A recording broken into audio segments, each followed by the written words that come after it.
Seekor babi terkutuk mencuri emas, meninggalkan jejak kaki, hingga sebuah pengorbanan mengakhiri teror.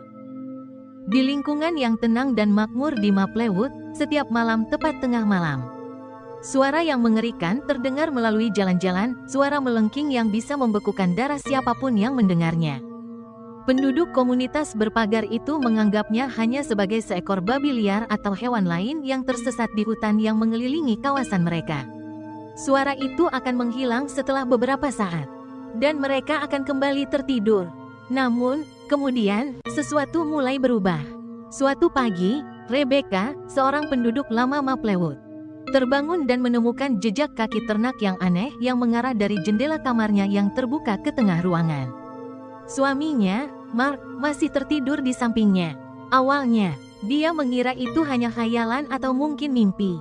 Tetapi saat dia berdiri dan memeriksa jejak-jejak itu, dia melihat sesuatu yang lain, perhiasan emasnya hilang dari meja rias.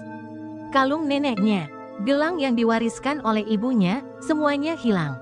Satu-satunya jejak yang tertinggal adalah bau tanah dan sesuatu yang tidak wajar.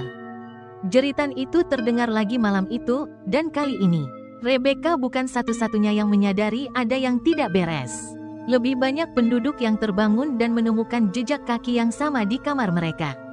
Lebih banyak perhiasan emas yang menghilang. Itu bukan hanya keluarga Rebecca, semakin banyak orang yang melaporkan fenomena yang sama, jeritan aneh yang mengiringi munculnya jejak-jejak kaki dan hilangnya barang berharga. Polisi setempat mengabaikannya sebagai hewan liar, mungkin seekor babi hutan, yang masuk ke rumah-rumah di malam hari dan mencari makanan. Tetapi seiring dengan semakin seringnya kejadian ini, orang-orang menjadi lebih paranoid. Bagaimana bisa hewan itu masuk ke dalam rumah mereka? Pintu dan jendela mereka terkunci rapat. Tidak ada tanda-tanda kerusakan, seolah-olah sesuatu atau seseorang berjalan melalui tembok mereka. Kemudian datanglah kematian pertama. Itu adalah Olivia, seorang wanita muda yang tinggal di sisi timur komunitas. Dia ditemukan di tempat tidurnya. Tubuhnya terpelintir dengan cara yang seharusnya tidak mungkin. Kulitnya pucat, mulutnya membeku dalam grimes, dan ada goresan dalam di lengannya.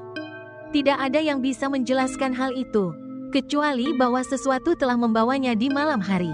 Saat itulah bisikan mulai terdengar. Legenda lama tentang kutukan di kota mulai muncul kembali.